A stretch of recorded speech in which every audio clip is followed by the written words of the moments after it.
distinguished guests, ladies and gentlemen. It is my honor to serve as a moderator for this session.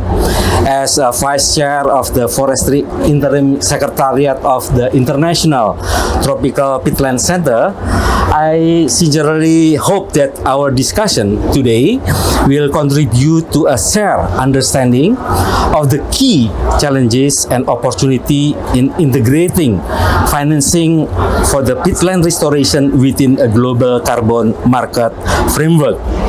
We will also learn from the lesson and also best practices drawn from the ITPC member country. To begin our discussion, I'm pleased to introduce all of the panelists in the stage, starting with Dr. Martin Klaus. He is the Director of the Climate Change Division at the United Nations Environment Program. And then Amy Dussel. She is the Senior Forest Officer, Head of Forest and Climate Division, in FOLU. And also Professor Simon Lewis. He is a Head of Congo Basin Project. Professor Mitsuru Osaki, expert from the Japan, JICA, and also President of the Japan Peatland Society. Last but not least, Dr. Franziska Tanneberger, the Director of the Griswold Meyer Center, Germany. And we have one panelist who will join us via video recording. Her name is Dr. Dian Novariana, Vice Chair of the Indonesian Forest Concessionaires Association of Indonesia. Before we start, we have a keynote speaker, Professor Haruni. She is the Senior Advisor for the Ministry of Forestry of the Government of Indonesia. Please, Ibu Prof. Thank you, Pak Bambang. Good afternoon, distinguished panelists, colleagues, ladies and gentlemen. It is a true honor to be here today among partners and experts who share a strong commitment to protecting and sustainably managing the world's tropical peatlands. Today, as a nation seeks new pathways to economic growth while controlling the climate change, tropical peatlands stands at a unique intersections of opportunity and responsibility. They offer immense economic potential, supporting livelihoods, strengthening green industry, and creating jobs. But they also hold one of the world's largest natural carbon store, and protecting them is essential for our climates. For us, this is especially important. Under Indonesia FOLU Net Sink 2030 agenda, peatlands are a core pillar of emission reduction. More than 70% of Indonesia peatlands lie within forest area, making sustainable peat swamp forest management and peatland restoration central to reaching our net sink target by 2030. This is why investing in peatlands must be more than short-term gain. The true value lies in how much carbon, biodiversity, and resilience we preserve for future generations. Distinguished colleagues, ladies and gentlemen, collaboration between science and practice and between nations united by shared responsibility is very important. Together, we can advance a vision where peatlands are no longer seen as wasteland to be drained, but as living assets that are vital for economic resilience and global climate commitments. Allow me to share three brief reflections on investing responsibility in peatland. First, invest in restoration and protections. Climate finance, whether through carbon markets, green bonds, or result-based payment, must make conservation economic viable. And second, empower communities. People living in and around peatlands are the true guardians of this ecosystem. So supporting secure land tenure, sustainable livelihoods, and capacity building is essential for long-term protection. And third, bridge science and policy. Effective investments must be grounded in accurate mapping, hydrological monitoring, and adaptive management. Under FOLU Netsing 2030, Indonesia is scaling peatland monitoring and fire prevention system to ensure integrity and sustainability. And ladies and gentlemen, as the world accelerates towards net zero, tropical peatlands can lead the way as one of the most powerful natural climate solutions and a foundation for sustainable development. If we align finance, policy, and community actions, we can unlock the true value of peatlands not as land to exploit, but as ecosystem that sustain us all. Let us continue moving forward, hand in hand with knowledge, integrity, and hope.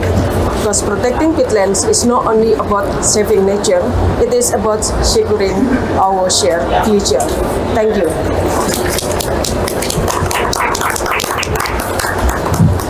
Okay, thank you, Prof. Haruni. Let me brief the outline, the format for the today discussion. Each panelist have only 5 minutes to talk and also use presentation. For the presentation, maximum for 7 minutes. And followed by question from the moderator, only one question. Then I will make a summarize of this discussion. Then the discussion will be ended. So let me start for the first presentation.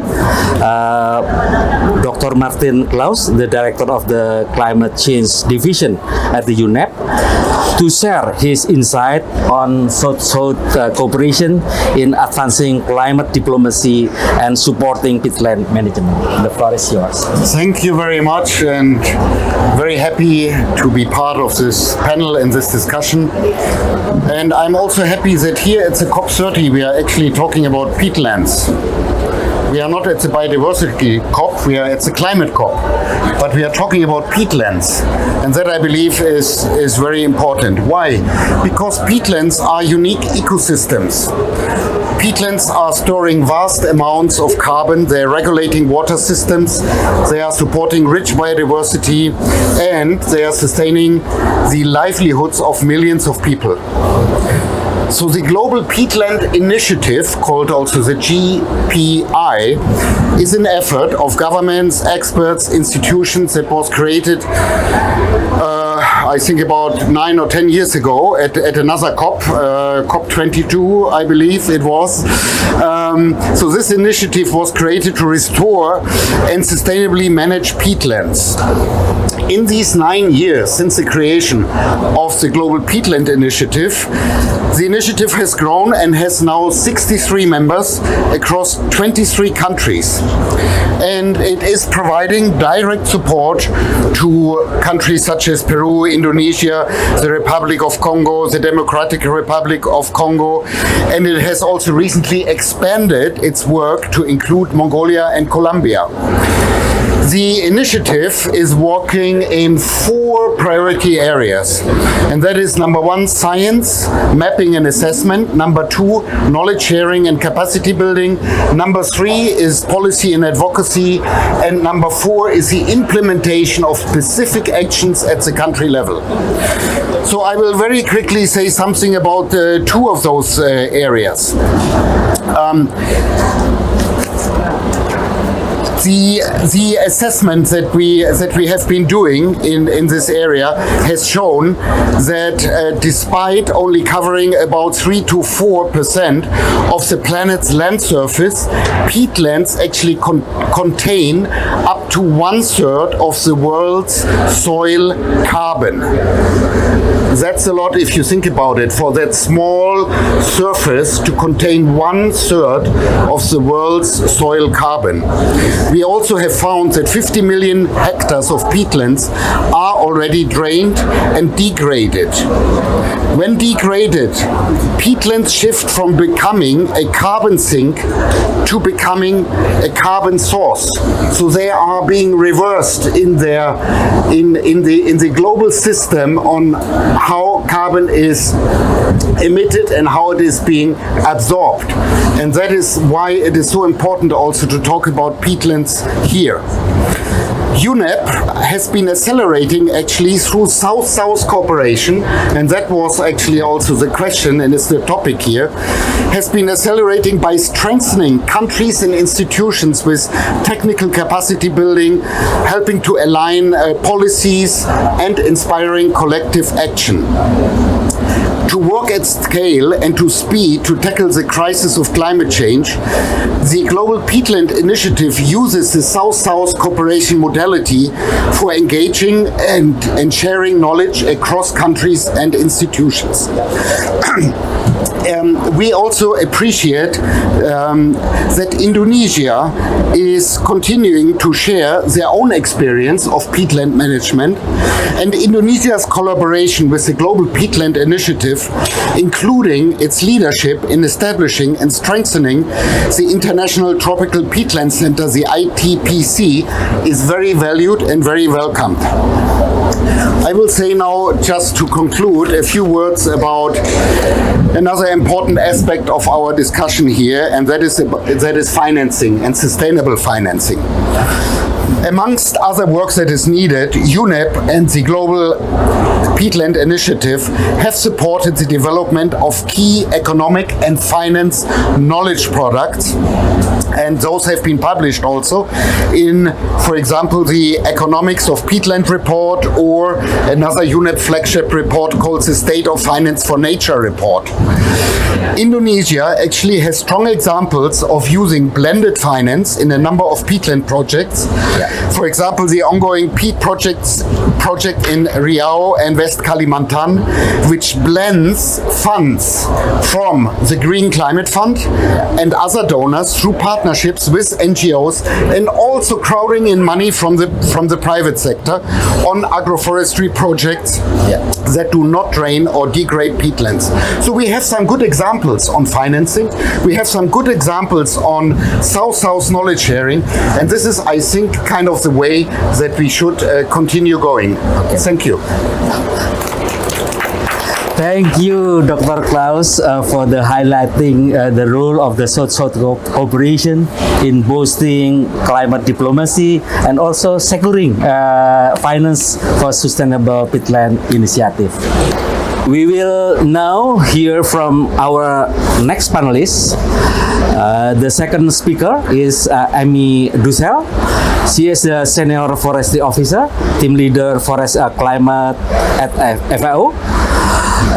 She will talk about the lesson from the FAO forestry program to support emission reduction from FOLU, especially in the tropical peatland country. Dear Amy, the floor is yours. Terima kasih, Pak. Selamat siang. Selamat siang. Yes. It's a pleasure to be here, and really I thank the government of Indonesia, UNEP, and the other co-organizers of this event for including FAO. FAO is a proud early member of the Global Peatlands Initiative, and it's been a really wonderful way to collaborate on this important issue and really raise attention together as a collective. I'd also like to echo Martin's comments about how really this COP has absolutely elevated this issue, including through the COP30 action agenda, where the peatland breakthrough was considered a key solution under access 2 of the agenda on stewarding forests, oceans, and biodiversity. And that's really important because it had sort of all eyes on peatlands. I think we already heard from the director at UNEP how important peatlands are for climate change mitigation, adaptation, and of course biodiversity conservation. I won't repeat that, but it's just, you know, it's a sort of an unknown in a way. This massive carbon sink that we're still refining the understanding of, and how easily it does in fact become a source as peatlands are degraded. So absolutely, and we're here with the experts who will really, you know, delve into that much more deeply. So I certainly won't do that.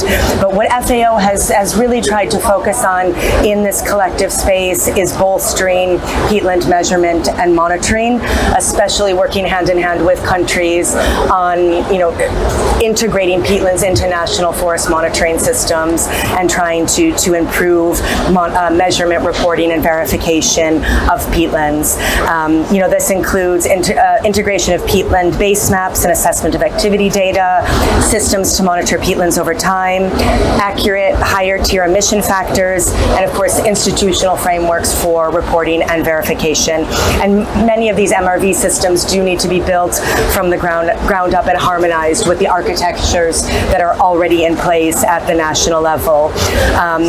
FAO and working with UNEP very closely, we're supporting the development, and others supporting the development of these peatland monitoring systems in the Republic of Congo, Democratic Republic of Congo, Peru, Uganda, Rwanda, and at the subnational level in Riau, as was mentioned. Yeah. In Peru and Riau in particular, we're working to include peatlands into the ART trees, the Architecture for Red Transactions registration documents, allowing these jurisdictions to access the voluntary carbon market and hopefully unlock much more finance for peatland conservation and restoration. We're also completing with partners a literature review and synthesis of emission factors based on a decade of science published since the IPCC 2014 wetland supplement. And so I think all of this contribution could come into our work on peatlands. Indonesia has really been a lead in the inclusion of peatlands into the National Forest Reference Emission level, as well as the NDC. Not many countries have done that, and so truly Indonesia is a pioneer. Other countries can learn from this, and I think these collective platforms, such as the Global Peatlands Initiative, the ITPC, the Peatlands Breakthrough, can help share these kinds of lessons over time. So again, the's many peatlands champions here. I think individuals can actually make a difference, and so becoming these peatlands champions is also a way to raise awareness of this critically important ecosystem for climate action. Thank you so much. Thank you, Yes. thank you, Amy Dussel, for your talk dealing about the role of the peatland and also a link with the climate and how to measure with the MRV and the example in the field. Okay, thank you very much. So we will now hear from the next panelist, Professor Simon Lewis, from the representative of ITPC member country, actually, because he is the head of Congo Pit project. He also professor from Leeds University, United Kingdom, and he will explain about pathway for the ITPC member country in global carbon market. So, dear Professor Lewis, the time is yours. Thank you.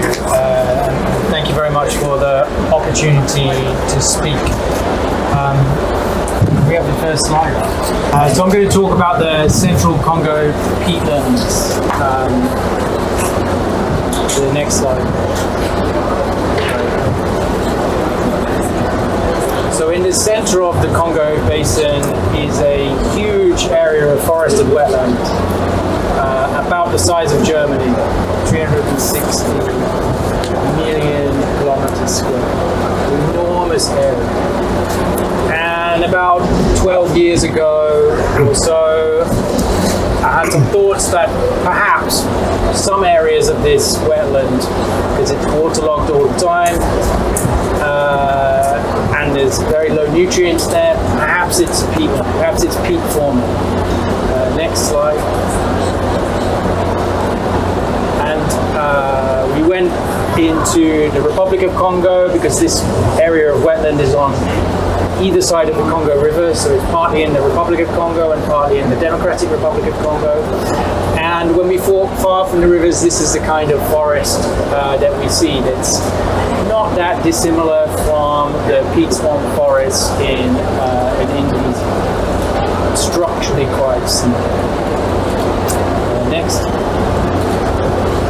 And then we also see these palm-rich forests with palms reaching the canopy and essentially displacing trees. So we have these two broad vegetation types. Next slide.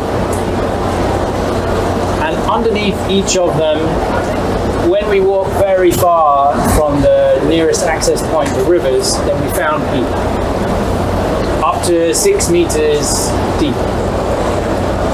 And then we could use this relationship between the vegetation and where there is peat, and where there's vegetation and when there's no peat, to use satellite data, remote sensing, to try and understand how big an area this peatland there is. Next slide.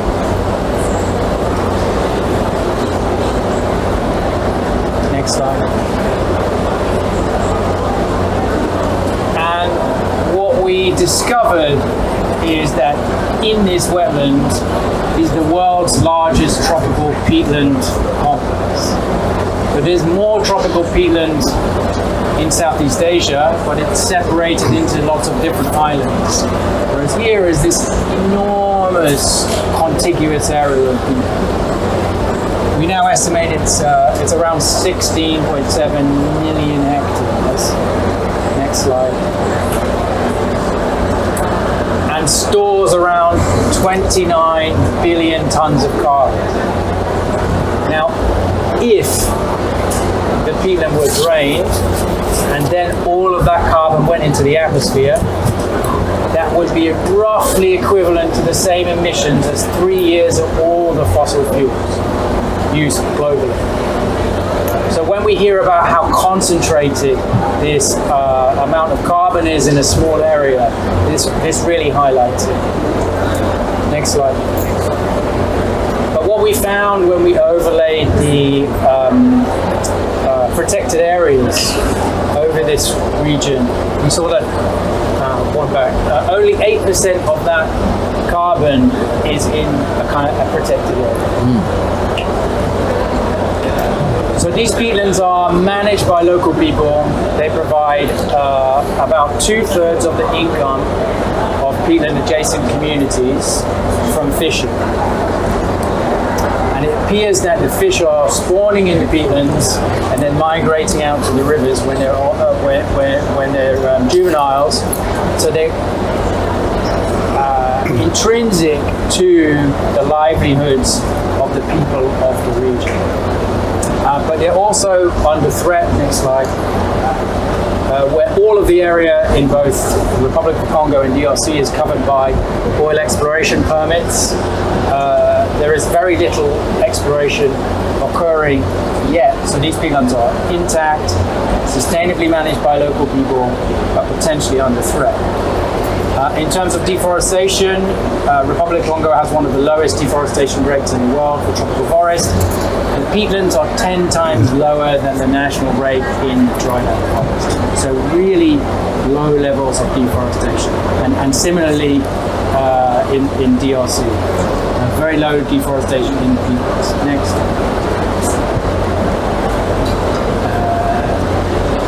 Unlike in Indonesia, there is not much pressure from oil palm plantations. Those are preferentially planted on the dryland areas rather than in the peatlands. Next.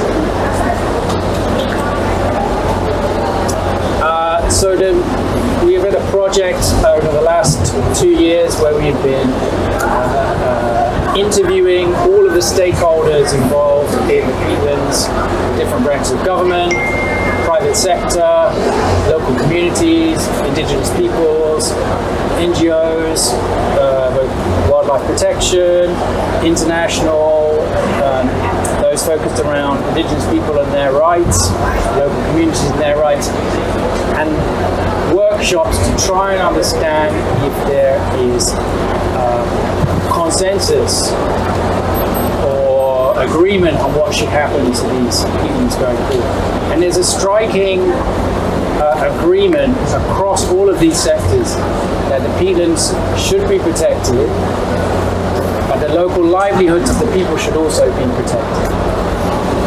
And the local communities and the governments require income. And the question is where is this income going to come from to protect this incredibly valuable resource?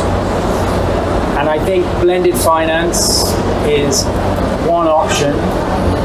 But here at COP30, Brazil announced the Tropical Forest Forever Facility.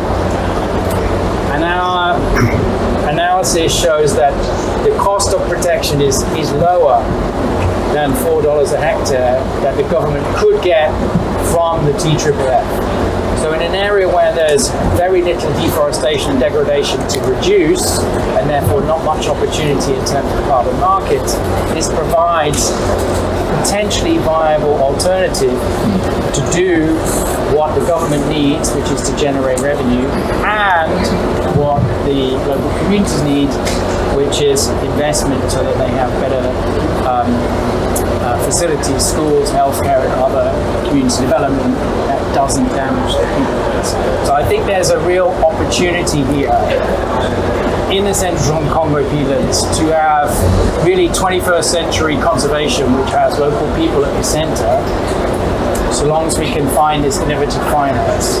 And it's not that much in the global scheme of things.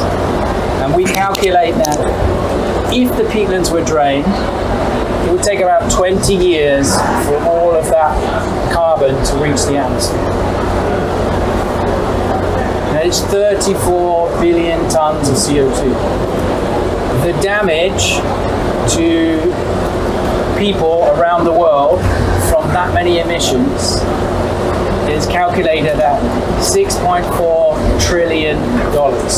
Financial impacts globally of that much CO2 going into the atmosphere. In terms of the cost of protecting these peatlands long term, the saving, the avoided damages, is about 16,000 times the investment. So I think there's a real opportunity here to take this intact ecosystem that people are managing sustainably and keep it that way for a pretty modest price for a massive benefit nationally, regionally, and globally. Thank you, Professor Lewis, for sharing your insight on how your project, Congo Peat project, to provide data information on peat in Congo, biodiversity, and also the status of the peatland managed by the community, and how the participation from the community become the subject of the implementation of the peatland. And also the most important thing is I saw that the data of peat carbon map already available over there, and the potential use of financial mechanism of blended system. Okay, thank you very much. So we are going to our fourth panelist. Let us welcome Professor Mitsuru Osaki. He is an expert of the JICA and president of Japan Peatland Society. In today's session, Professor Osaki will share his recent research on the Tier 3 MRV model and its contribution to carbon accounting for the nationally determined contribution. Dear Professor Osaki, time is yours. Thank you, Bambam. So next slide. Next one. Okay, so just I want to talk about the Tier 3 MRV. So next one. Next.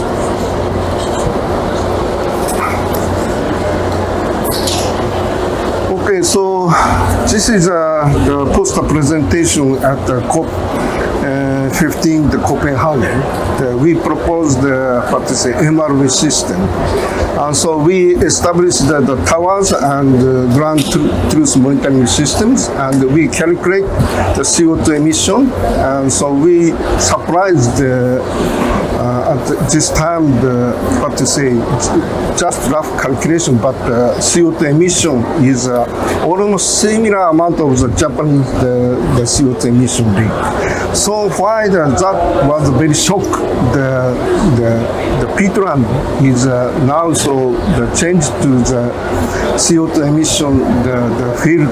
So why we try to monitoring system and evaluation system. And so in this time, the COP 15, this COP 15 accord recommended establish MRV system, the monitoring by satellite and ground truth. And already we are doing the system establishment. So far, we continue to the evaluation of the CO2 emission. Next one. So this is a ground truth monitoring system. So next one.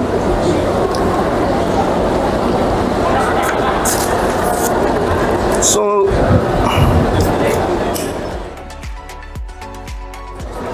okay, also we established the towers for eddy covariance monitoring, the CO2 flux, and so we define the flux we call the NEE, Net Ecosystem Exchange, and which is related closely to linear regression with the groundwater levels.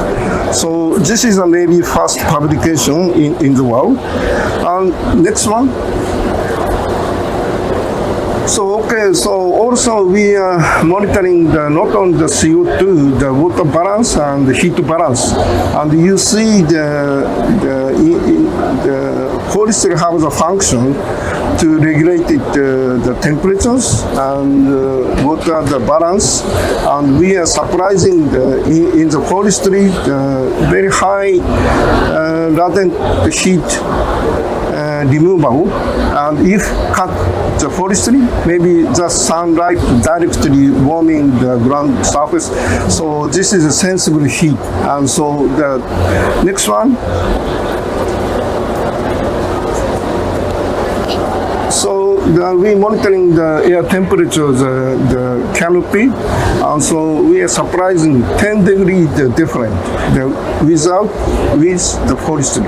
So why the forestry have function not only the CO2 assimilation and the cool down the mechanism through the water evapotranspiration, which means the water cycle regulated to the forestry. So next one. Then so we try to make a model at first the CO2 emission using the satellite data that is provided by United States and European ground surface moisture data is released. And so using this, also we are monitoring the ground surface and groundwater regression in here. Then so this is also the linear regression, and using satellite data, land surface moistures, which is predicted using this coefficients. So something like the water table we can evaluate by using satellite data. Next one. So this is the challenge to evaluation of the using satellite data and ground truth data. We developed a model.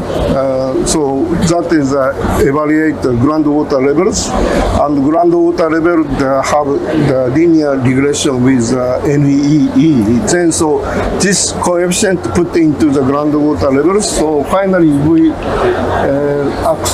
success to evaluate of the NEE, the mapping in especially Indonesia and Peatland. This technology will be applied Malaysia or so on. So next one.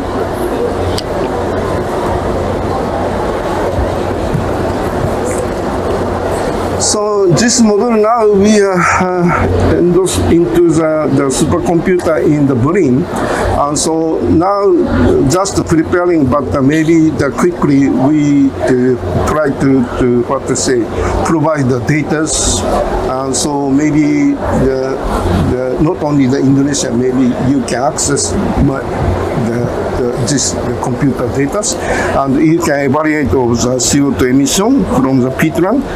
Next one. So the water is another the issues, and in our the models, so not only the carbon, including the water balance and the heat balance. Then so we can calculate it what happened after deforestation. Maybe land come to the dry and water balance is decreasing. So next one. Okay, thank you very much. So Okay. our model is not only the carbon, water and the heat balance now including. Okay, thank you. Thank you, Professor Osaki. Your presentation on the new MRV model is very insightful and highlight how it can support accurate carbon accounting for the NDC and also strengthen carbon market mechanism. Distinguished guests, ladies and gentlemen, our next panelist is Dr. Franziska Tannerberger, Director of the Greifswald Meyer Center, Germany. This morning, the Forestry Secretariat Interim of International Tropical Peatland Center signed a joint declaration with the GMC, which we believe mark a significant moment and provide excellent momentum to begin our collaboration. Dr. Franziska, time is yours. Okay. Thank you very much. Yeah, we'll just start right away with my topic. And next slide, please. So, a few words more about peatland distribution. Of course, if we want to approach on markets, finance for peatlands, we need to know where they are. This is just a look again. Martin already introduced this global peatlands assessment, the global peatland map. But I also wanted to highlight and show these pictures. It is sadly so that at the moment our knowledge on the distribution of peatlands in tropical and subtropical regions is less well than some other countries, and peatlands in these regions can occur in very different settings actually. And you see it on this small map here, so they can be on the coast, along the rivers, along lakes, but also higher altitude. So there's a wide range of potential places where peatlands can occur, and not all of this is very well mapped. But of course, luckily these mapping efforts, as also Simon showed, are improving and moving on. Next slide, please. This is just to show you where I come from. I'm from Germany, and this is the peatland map of North Germany.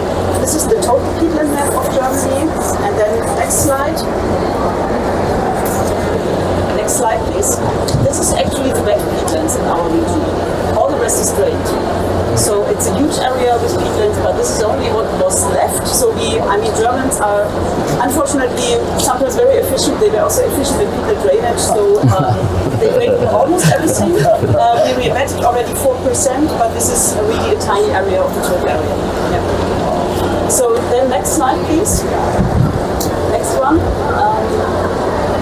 We had an event yesterday here with our next one, Minister of Environment. So next.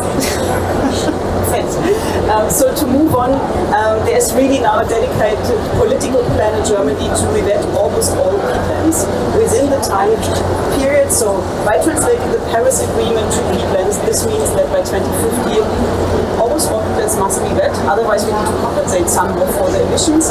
And we have a climate law that aims 2045. So here we are aiming at 2045, and you just see on the left-hand side, under the different land use categories, grassland, cropland, forest land, much of it is still dry, but we need to move on to wet conditions. And there's a very strong political program now with several billions of euros to actually do it. Luckily a lot of support, but we need to look into finance. So the government will probably not be able to fund all of it from government funds. So it's also about agriculture and it is about carbons. Next slide, please. Next slide, please. So what is the status quo of peatland finance? The economics of peatland finance are widely understood, but the finance is lagging. And existing financing remains largely donor-driven at the moment, with independent private sector-driven finance at still low levels. Peat carbon projects, so projects that specifically aim at peatland conservation or restoration, and seed generation of carbon credits are still rare. And there's a large price spread. So if you compare, for example, credits from a Peatland project, you are at $5 in the United Kingdom. UK peatland code is probably at £25 per ton. In Germany, recently carbon credits from peatland revetting have been sold for 170 euro per ton of CO2 avoided. Next slide, please. So what do we have, in terms of methodologies? You need a methodology to generate a carbon credit, and you need to separate between conservation of existing natural peatlands and restoration of drained peatlands. So for quite some time already, there are methodologies under verified carbon standard, the VERA. For conservation, it is applicable, same for restoration. But there's regular methodology changes, and there's a new methodology for peatlands underway. And that's also been a problem for baseline setting and general adaptation. Under the gold standard, peatland conservation or restoration is currently not applicable, and also Plan Vivo as a potential standard, they have no targeted peatland methodology yet, but it's possible to propose it under the standard. And then social carbon is something more recently emerging. They focus on the temperate region and restoration projects. They are not yet well recognized, but they have a modular methodology that shows quite some flexibility, and it may be also possible to adapt to tropical settings and tropical peatland revetting under. Next slide, please. So three things I want to highlight from recent science. One is that the revetted peatlands are really different from the previous state. We do not get the old peatlands back, and we know still not too much about these new peatlands that are emerging. The way ecosystem maybe is a novel ecosystem emerging. This was the largest post-revetting study in temperate fens across Europe. So you see from the UK to Belarus, we compared natural peatlands and revetted peatlands. And you see the clouds here. So the revetted ones are the red ones, the blue the near natural. So there's an overlap between them, but they are already different conditions. And especially in terms of hydrology, biogeochemistry of these revetted peatlands, they do differ. So it's not so easy to make predictions actually how they will look like in future, what you would usually do for a carbon credit. But there are also luckily uniform trends across my regions. Next one. So we also do have a carbon credit scheme on peatlands in Germany, the war futures, and we also quantify the co-benefits, because this is something that is really an added value of peatland restoration, peatland revetting, that you do additional nutrient retention, additional cooling effects, more biodiversity, more technical biodiversity.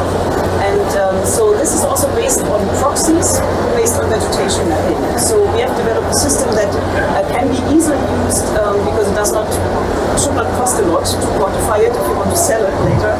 So you can use vegetation mapping as a proxy, and you see here the baseline scenario, the project scenario, and we also tested it after revetting. It works pretty well.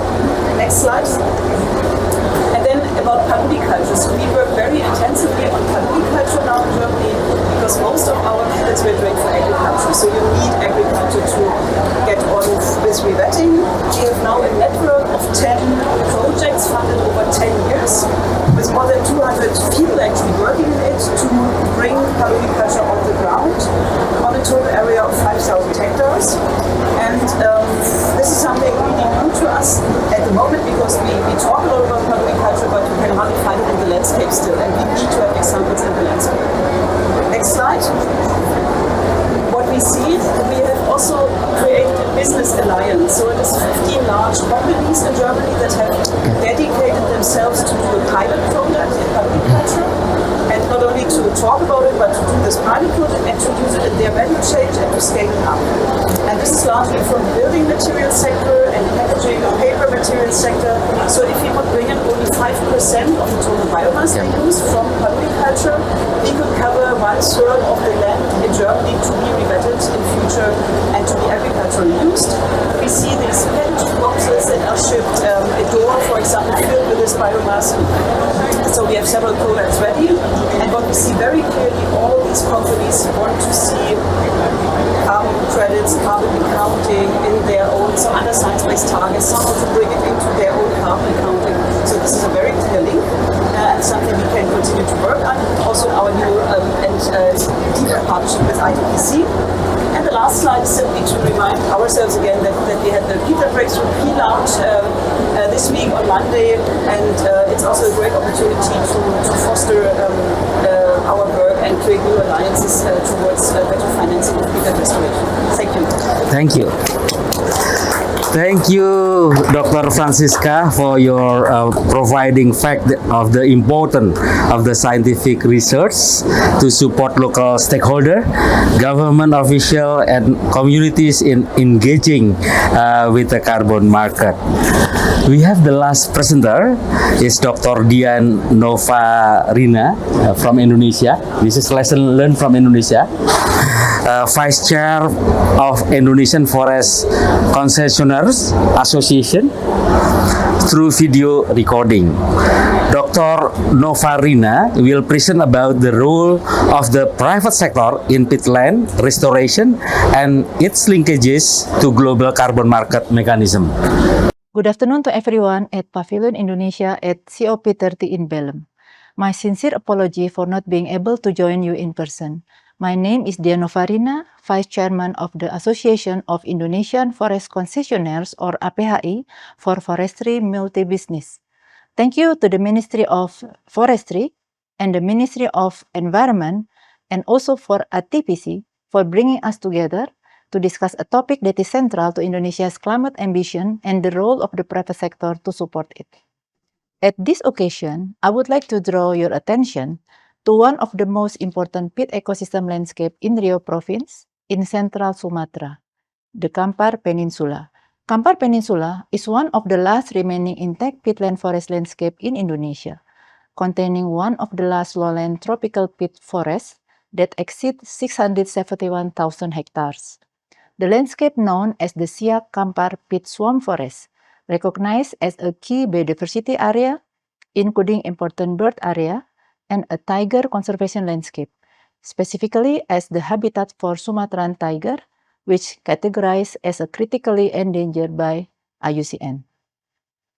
Within this landscape, APHI members operate responsibly, including the two big pulp and paper companies, April Group and APP Group. Geographically, the Kampar Peninsula lies only about 100 kilometers from Singapore, yet the landscape itself is larger than the country. So, why the Kampar Peninsula is so special? In the Kampar Peninsula, the existence of forest plantation played a crucial role in this approach. As you can see from the picture, this is what we call the production protection landscape approach, where sustainable fiber production and natural peat forest conservation are managed within one integrated landscape. The plantation areas function as a physical buffer that helps shield the natural peat forest from external pressures such as illegal logging, encroachment, forest fire, and wildlife poaching. This approach promotes sustainable practices that balance economic growth with environmental protection, as well as maintains ecosystem services such as water regulation and also carbon storage. This approach is implemented through careful spatial planning, covering high conservation value assessment at the landscape level, zoning, regulatory assessment, as well as compliance with sustainability principles. This is the type of landscape approach implemented by APHI members operating in key peatland landscape like Kampar Peninsula. In this landscape, the production protection approach directly contributes to several elements of Indonesia's FOLU Net Sink 2030, including forest plantation development, sustainable forest management, biodiversity conservation, and peat restoration and hydrological protection, reduction of forest deforestation and degradation in peatlands. These elements together support emission reduction and long-term ecosystem resilience. The map shows the phased development of forest plantation areas in Kampar Peninsula. Development progressed gradually from 2002 onward following the development of concession permit issued by the Ministry of Forestry, creating a conservation supporting ring that remains protected today. As shown on the screen, this phased development forms a ring-like configuration over time. creating a natural buffer around the conservation areas in the center, both those concessions with ecosystem restoration license managed by company and conservation areas managed by the government, such as wildlife reserve and national park. The green blocks you see represent acacia plantation areas established specifically for peatland conditions. The map illustrates the diversity of peatland ecosystem type within the conservation areas in Kampar Peninsula. These include mixed swamp forests, deep peat domes, and other characteristic tropical peat ecosystems. This ecological variety, combined with the surrounding peat plantation, enrich the Kampar Peninsula as a multifunction landscape, supporting high biodiversity, maintaining carbon stock, and strengthening the overall resilience of the peat ecosystem. This is an example of a carbon project implemented by one of APHI's members, the Restorasi Ekosistem Riau or RER. The initiative is located in the Kampar Peninsula, covering more than 120,000 hectares of ecosystem restoration concession. As a result, the RER Carbon Project is now validated under the FERA VCS program using the VM0007 REDD Plus methodology framework. The activities include avoided plant deforestation, restoring wetland ecosystem, and conservation of intact wetland through avoiding plant wetland degradation. The project has completed its first MRP cycle for the 2016 until 2020 vintage, and RER now have more than 13 million tons of CO2 in credits ready for issuance. Mindful of time, I want to invite you to explore more detail through our FERA project page, VCS Project ID 2403, or by visiting the RER website at recoforest.org. That is all from me. On behalf of APHI, thank you very much for your attention and for the opportunity to share our perspective. We remain committed to supporting the government of Indonesia in achieving FOLU Net Sink 2030, strengthening sustainable forest management, and ensuring that our sector continues to contribute meaningfully to global climate goals. Thank you very much. We have now come to the question answer session, which will take around 15 to 20 minutes. To Dr. Martin Klaus and also Dr. Ami Dussel, I have the same question to all of you. So, from your perspective, how can international organizations such as UNEP and FAO support tropical peatland countries in mobilizing global resources and advancing restoration effort, particularly given the growing global demand for the carbon stock nowadays? Okay, thank you very much for this question. It was really super interesting to listen to the scientists who are here on this panel. I'm not a scientist and an expert in peatlands, so for me it was really enlightening to see the slides and to hear from your expertise and from your knowledge. And I'm saying this because when it comes to peatland, both protection and restoration, it's so important that we work along the chain of science, policy, finance, action, and we believe, or I believe, that international organizations such as UNEP and maybe FAO, but I cannot speak for FAO, that we have a role to play to bring these different pieces together. Because if you wander around in the swamps in Democratic Republic of Congo, and your knowledge that you have from there does not get into the policy realm, and from there attracting finance to actually do something about both the protection and the restoration, then it would be a pity. It will be lost in a way. And so I believe the role of international organizations, such as the UN Environment Programme, is to do exactly that, to connect the dots, to bring together the different aspects that I have mentioned, science, policy, finance, and the finance we need to mobilize it. We have, of course, the vertical funds, so the Green Climate Fund, the Global Environment Facility, the Adaptation Fund, and that by and large is grant financing.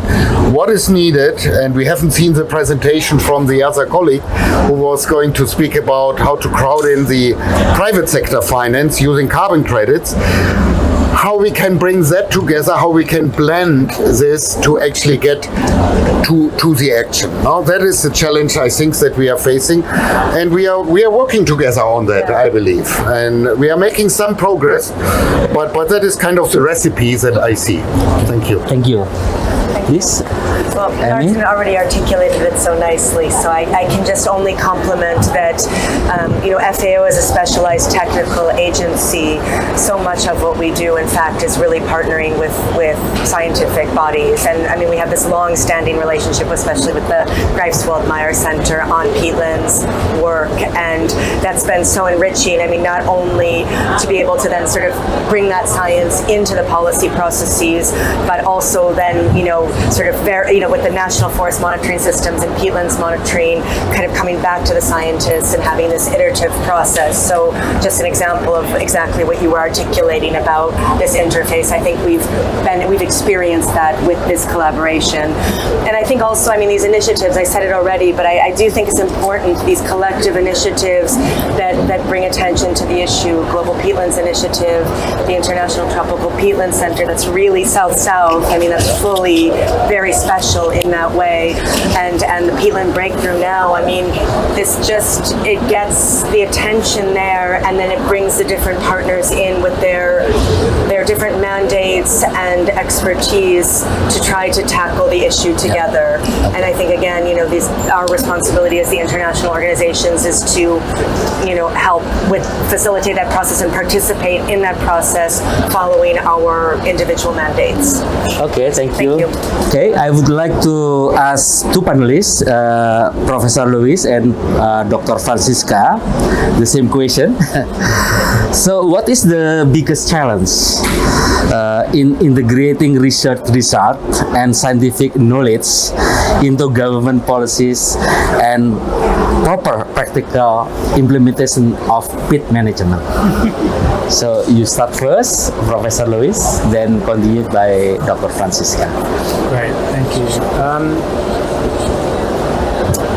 The story of the Central Congo peatlands is that nobody really knew that there was a giant peatland there. And we published the paper, and it gained a lot of inquiries globally from the media.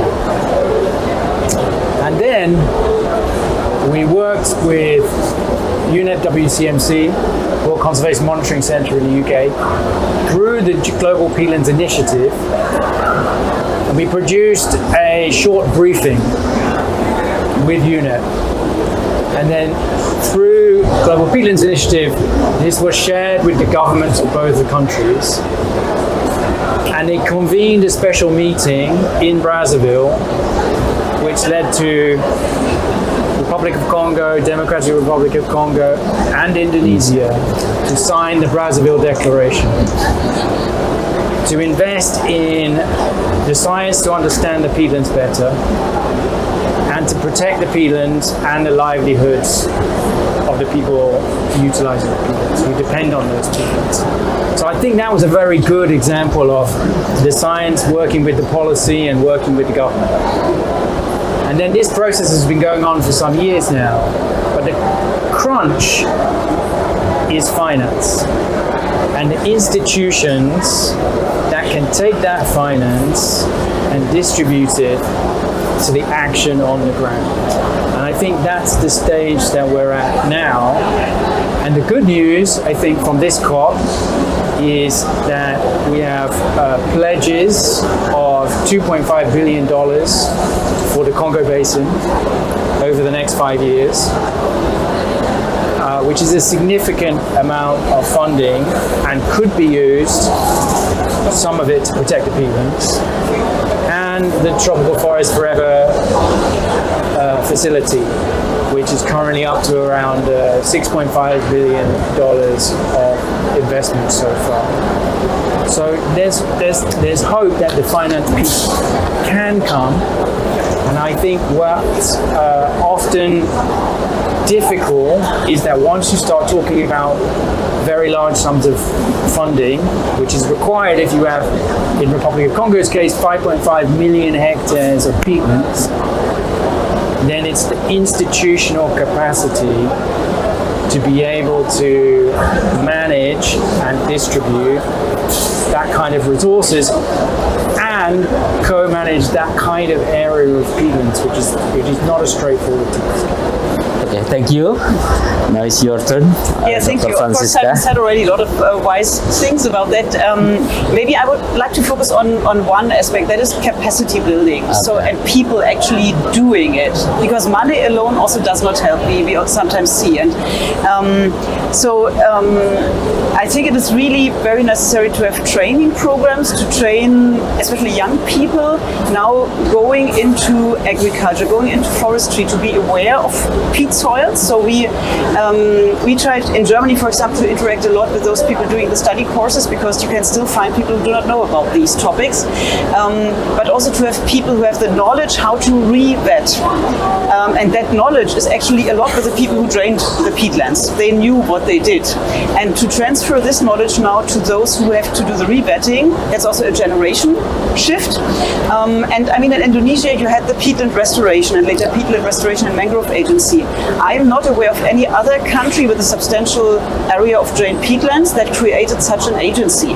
We don't have it in Germany. We have like 60 different places across our federal states, and they all do something, but it's not all in the right direction. And very recently, we have started a program that was called the Peatland Specialists. So companies and like planning companies and so on, who actually do the implementation of revetting, they get additional funding to have people trained on the job. And then they have to guarantee them to stay in for 5 or 10 years. I think that is very helpful. And then also the knowledge sharing. So, I mean, we have a lot of changes around our world at the moment, and we need to keep the peatland communities also connected. So, from the different countries, from Japan, from Russia, from the UK, from Indonesia, from Brazil, for example. I talked a lot to people here in Brazil now, and I was very happy to hear that they think maybe about doing a peatland conference next year to bring together people. So to have all the people exchanging actively the knowledge, because lots of knowledge is there, but sometimes we try to reinvent things because we do not know others did so already. And we need to train young generations of peatland conservationists, people involved in restoration and wise use of peatlands. Okay, thank you, Dr. Francisca. So the last question to Professor Osaki. Very difficult question because so how can Tier 3 MRV research can be applied in Indonesia, Indonesia NDC, and also please provide suggestion to receive like a potential global financial support. Yes, for the model established, we need to more precise the monitoring or measuring everything. So this is a good condition in Indonesia. So why we are more focused at first in Indonesia. Establish this kind of Tier 3 MRV, not yet operated, but now level is operation level. So why this model can extend it to, for example, inside the Asian, maybe Malaysia and some part of Thailand and Vietnam and so on. And so this model is based on the water balance. And so why this model can apply to Amazon and the Congo Basin. And so for try to establish this model, so we also collaborate with ITPC. Harmony now go out, but Harmony and you collaborate almost 10 years and so the ITPC also try to cover not only the English, or try to connect the Congo Basin and the Amazon. Amazon. Yes. So why, if this ITPC come to good function in the future, so our model try to put Okay. both another. Okay. Yes. Thank you, Professor Osaki. Very great answer. This is also, like motivation for us Yeah. to have like accurate MRV in terms of for the NDC. Okay, thank you. So as we approach to the end of our session, allow me to briefly summarize some of the key messages from our today discussion. So before you are leaving, we are going to give like a souvenir and also token appreciation. Don't leave it. So, but I will deliver three messages from the today discussion. The first research result so that tropical peatland forest can significantly contribute to the climate change mitigation. If managed properly, restoration and best practices in management can be reduce greenhouse gas emission.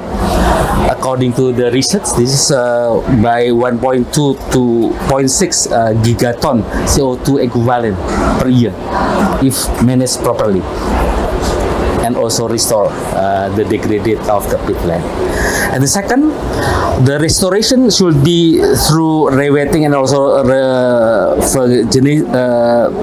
regeneration, wise use based on the sustainable standard which needs scientific and research support.